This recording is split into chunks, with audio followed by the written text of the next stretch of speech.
Welcome back, wanderer, to Dusk and Dreams. Tonight is a Tuesday, our practical night, and one wrapped in starlight and stories. I am Yarrow, your guide under the canopy of cultures and time.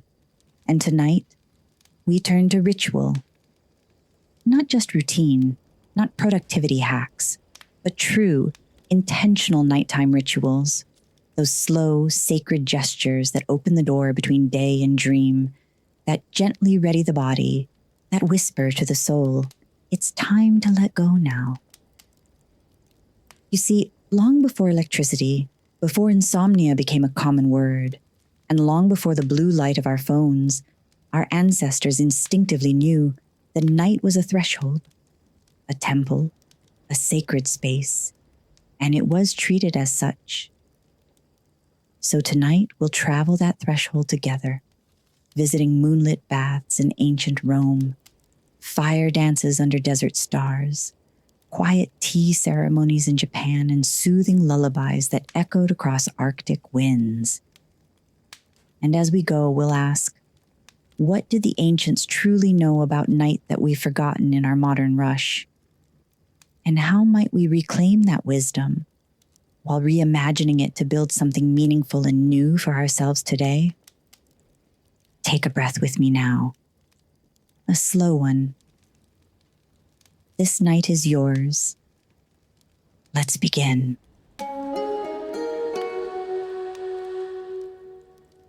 Let's begin our journey in ancient Rome.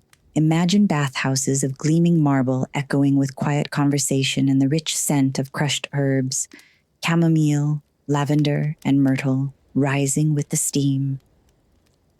Here, men and women alike would descend into warm pools, not only to cleanse the body, but to shed the mental and emotional weight of daylight. This wasn't mere indulgence. It was a profound ceremony. By moonlight, some would even slip into open-air pools, believing the moon's gentle rays could rebalance their humors, the four bodily fluids thought to be tied to emotion and health. Physicians of the time even advised moonlit bathing as a remedy for melancholy or restlessness. And while their scientific language was different, their intuition was not wrong. Today, we know that immersion in warm water slightly elevates your core body temperature, and as it organically falls after the bath, it triggers the body's natural sleep cascade. This subtle shift encourages drowsiness, helps lower stress hormones like cortisol, and effectively primes the mind for dreaming. In essence, the ancient Romans may have been syncing with their circadian rhythms long before the term even existed. A moonlit bath was not just a luxury. It was a conscious act of alignment, a pathway to peace. From Rome, let's move to the Tuareg people of the Sahara. Nomads of the night, the Tuareg move gracefully with the desert winds, veiled in indigo, wrapped in primordial rhythms.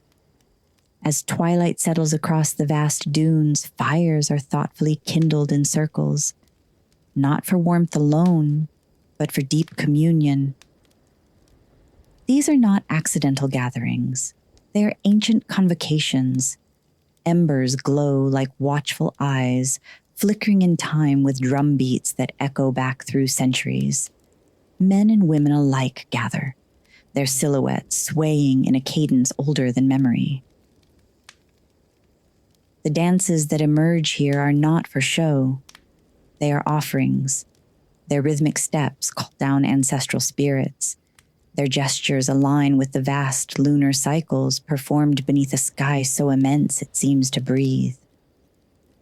These are kinetic prayers, syncing body and cosmos.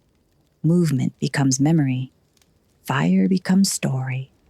Some say the drumming opens portals, not just metaphorical ones, but windows into trance states, deep awareness, and even shared dreaming. These profound nocturnal rituals serve as both groundings and flight, tethering the people firmly to earth while letting the spirit roam freely across the desert's edge. Under the silent stars, the Tuareg remind us, night is not emptiness. It is a vast, beautiful canvas. It is ceremony. In the Andes, too, nightfall was met with ritual as much as rest. Families would gather by hearth or candlelight, sipping warm infusions of local herbs like lemon balm, anise, and a touch of coca leaf, plants revered for their calming, digestive, and spirit-smoothing properties. The tea was not just physical comfort, but a shared ceremony, often accompanied by quiet prayer or whispered wishes for protective dreams. Children would be nestled under thick alpaca wool blankets, and elders would slip handmade dream pillows, small pouches filled with dried herbs like mint, chamomile, and wakate under their heads. It was believed that these plants not only softened the mind for dreaming, but could gently call forth ancestral visions or messages from mountain spirits, known as apus. These customs, passed down through generations, honored the belief that dreams were sacred journeys, and night a vital time of communion with the divine. In Japan, the tea ceremony, or chanoyu, was a moon-soaked meditation practiced not only for its delicate taste or deep tradition, but for profound soul alignment. During Tsukimi, the cherished moon-viewing festivals of autumn, gatherings would be held outdoors or in minimalist rooms intentionally open to the night sky, where the full moon's reflection might shimmer in a black lacquer tea bowl. Guests arrived in quiet reverence, often wearing seasonal kimonos, and each step, from folding the knees to bowing to lifting the warm cup, was performed with deliberate grace. The gentle hiss of the kettle was a kind of soothing music. The precise placement of a single sweet was an act of seasonal devotion, and as the moon cast silver light through open shoji screens, time itself seemed to slow. These ceremonies perfectly celebrated wabi-sabi, the fleeting, imperfect, and utterly beautiful. It was nighttime mindfulness before the term existed, a timeless ritual of presence and peace offered under the quiet gaze of the moon. And in ancient Yoruba practice from West Africa, nighttime was a profoundly sacred space for ancestral communion and spiritual recalibration. As the sun dipped below the horizon, families would thoughtfully place offerings, small bowls of food, kola nuts, water, or palm oil, at thresholds, doorways, or beside beds. These weren't superstitions. They were clear invitations, a way of saying to the unseen, "We remember you. We honor you." Elders would gather the young, not just to tell stories, but to truly summon them. Under flickering firelight, tales of Orisha, trickster spirits, and ancestral heroism came alive, each one carrying coded wisdom, morality, and healing. Rhythmic drumming often followed, slow, pulsing rhythms that mirrored the human heartbeat, and some would enter trance-like states to receive messages or visions from the spirit realm. Night for the Yoruba was not an end. It was a powerful bridge to lineage, to healing, and to the divine. Throughout all of these beautiful rituals, you'll find 5 recurring, universal elements. Warmth, from baths to firelight to warm tea. Rhythm, drumming, breathing, even the gentle pace of conversation. Herbal support, plants used for soothing, healing, or enhancing dreams. Story, narratives that connect us to the past, to wisdom, to ourselves. Light, soft, sacred, never harsh, signifying transition, comfort, or guidance. Perhaps these are the core ingredients of all true nighttime peace across humanity. So, what does modern neuroscience say about all of this? Is it just beautiful tradition or something more? Ritual isn't just symbolic. It's profoundly biological, hardwired into our very neurochemistry. When you perform a ritual, whether it's lighting a candle, thoughtfully steeping tea, or placing an object in a specific spot each night, you're actively engaging your brain's default mode network. This is a powerful system responsible for internal reflection and emotional processing. Activating this network through predictable steps and soothing sensory cues helps to naturally lower cortisol, our stress hormone, gently regulate mood, and powerfully signal psychological safety to your entire system. It's like telling your entire being, the chaos can pause now. You are safe. Studies show that people who consistently practice bedtime rituals, anything from a mindful skincare routine to silent prayer, tend to fall asleep more easily, experience deeper sleep, and report more vivid, emotionally rich dreams. These small, repeated acts become neurological bridges, helping the body smoothly cross from the beta state of the busy day, where our minds are active and alert, to the slower, more relaxed theta rhythms of night, associated with creativity and meditation. The very act of consciously marking the transition between day and night isn't just fluff. It's a vital message to your nervous system. The world is safe. You may rest. Your guard can finally lower. Sound, too, is incredibly critical. Rhythmic drumming and tonal chanting, especially when used in group or ceremonial settings like those in desert tribes or with Arctic shamans, have been shown to entrain the brain into theta wave states, those deeply associated with meditation, intuition, and hypnagogic insight. This is a powerful neurological doorway to dream logic and profound creative restoration. And here's something beautiful. A 2018 psychological study found that a nightly release ritual, such as writing down intrusive thoughts or worries, then physically storing or safely destroying the paper, significantly improved sleep quality.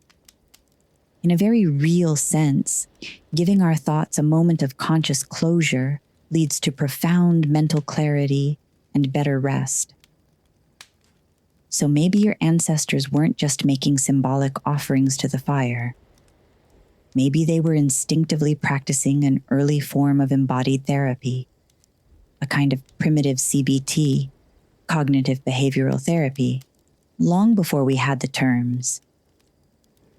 Because long before we had acronyms and data sets, we had rhythm, repetition, reverence, and those, it turns out, still work wonders. Let's get practical now, because ritual doesn't need to be inherited from a long-lost culture.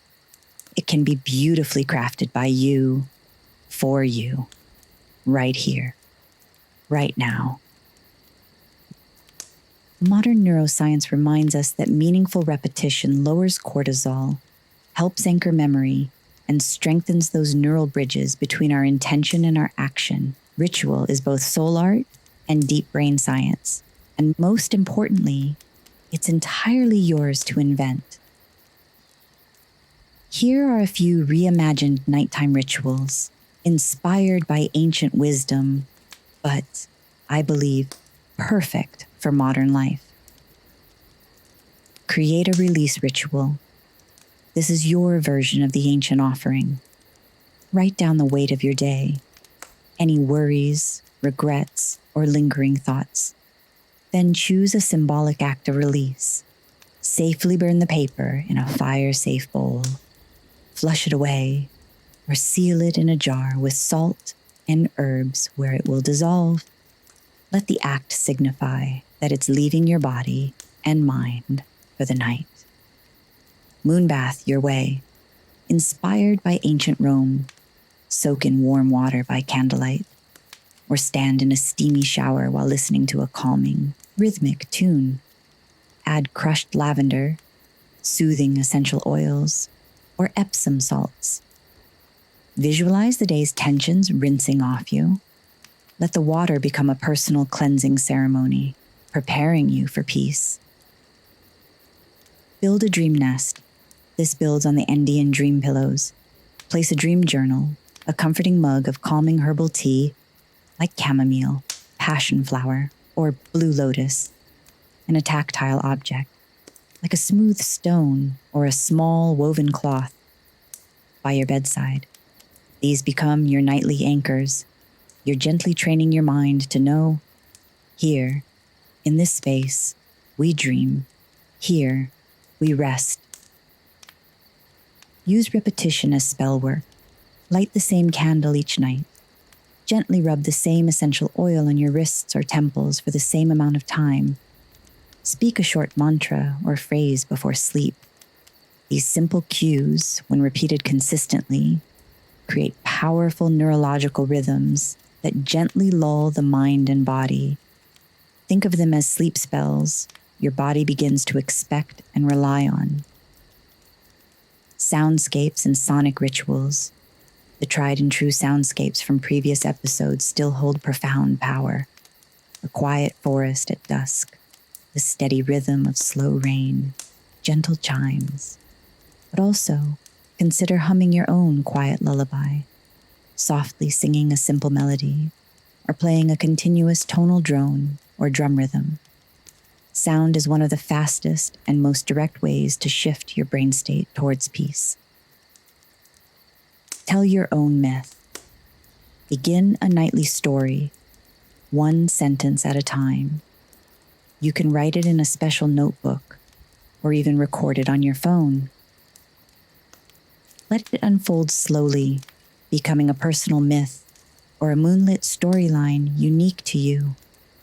You're not just easing into sleep. You're actively building a legacy in whispers, creating a new world to inhabit. Invent a 3-minute ceremony. If time is short, choose 3 simple, deliberate steps. Perhaps dim the lights, apply a calming spritz to the foot of your bed, then press play to just one instrumental soundscape.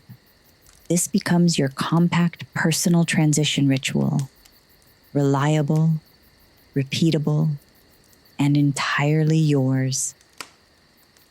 Because when your body knows what comes next, it can soften, and when your spirit is honored, it can truly roam.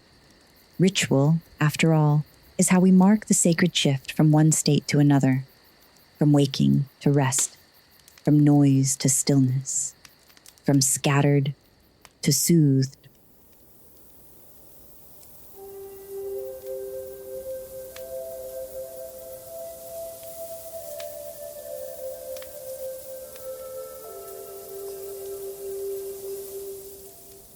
If you're ready, close your eyes now.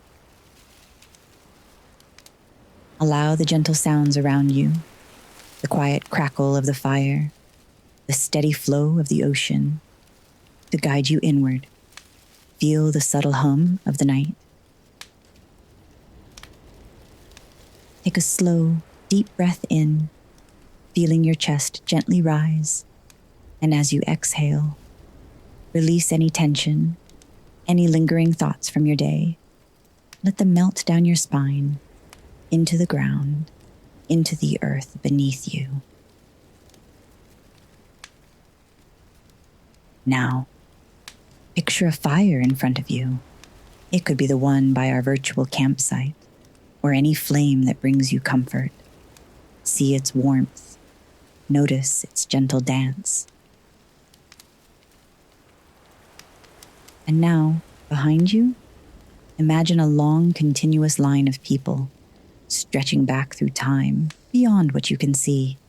These are your ancestors, not just family, but all who walked before you.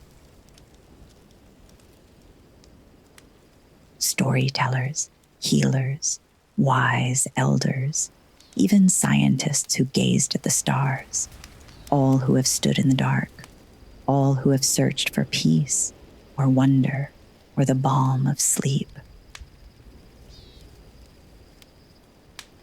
Feel their presence. Feel their hands on your shoulders, a gentle weight of collective wisdom and shared human experience. You are not the first to be weary. You are not the first to long for peace in the quiet hours. You are part of a continuous thread of humanity. Let the warmth of the fire, seen or imagined, fill your palms. Feel its soft light flicker against your thoughts, softening their edges. And in this sacred, shared space, ask yourself, what ritual do I crave in my life right now that I have not yet made room for?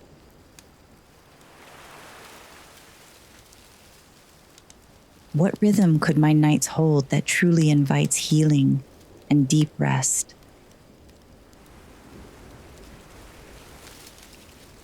What will I offer tonight to the fire, to the vast dark, to myself? What will I gently release, and what will I welcome in?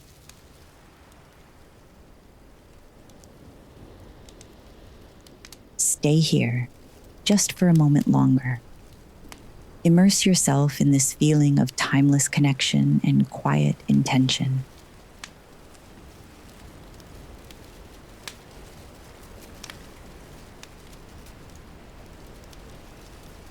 And then, when you're ready, gently open your eyes. You've just honored an ancient call, and listen to yourself and your needs. And the night listens back.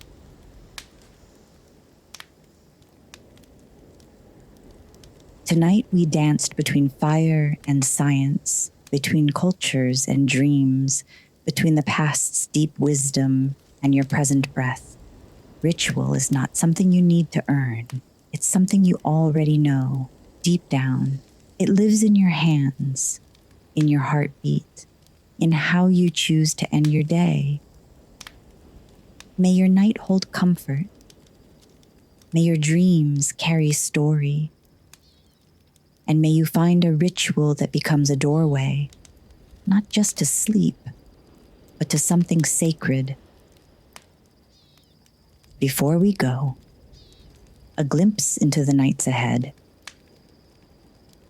This Friday, I return as wild dragons, and we slip into a darker current with the witching hour, midnight magic, folklore, and the power of 3 a.m. Why do so many cultures speak of a sacred or sinister time when the veil thins?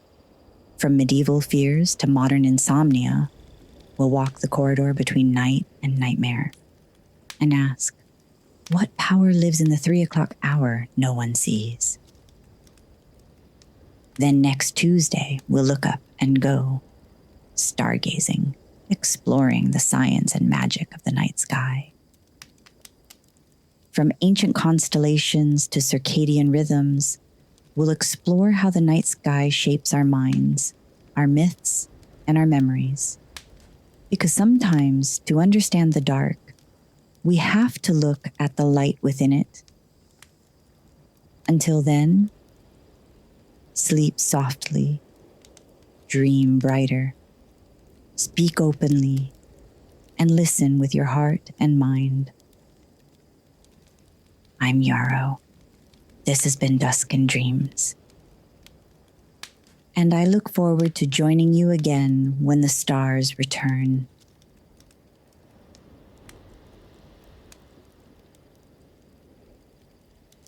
It's been a privilege to guide you through another night on Dusk and Dreams. If this podcast helps you find peace, spark creativity, or simply offers a moment of captivating escape, please consider following or subscribing wherever you listen. Your support helps us build this community of night-minded souls. We're available on all major podcast platforms, including Apple Podcasts, Spotify, iHeartRadio, and Amazon, as well as many others. To learn more about the show or connect with the Dragon's Dusk and Dreams team, visit www.breakgrid.com or follow me on Instagram at Yarrow Diamond. Thank you for listening and for sharing this time with me. Until we meet again, remember, the night listens back.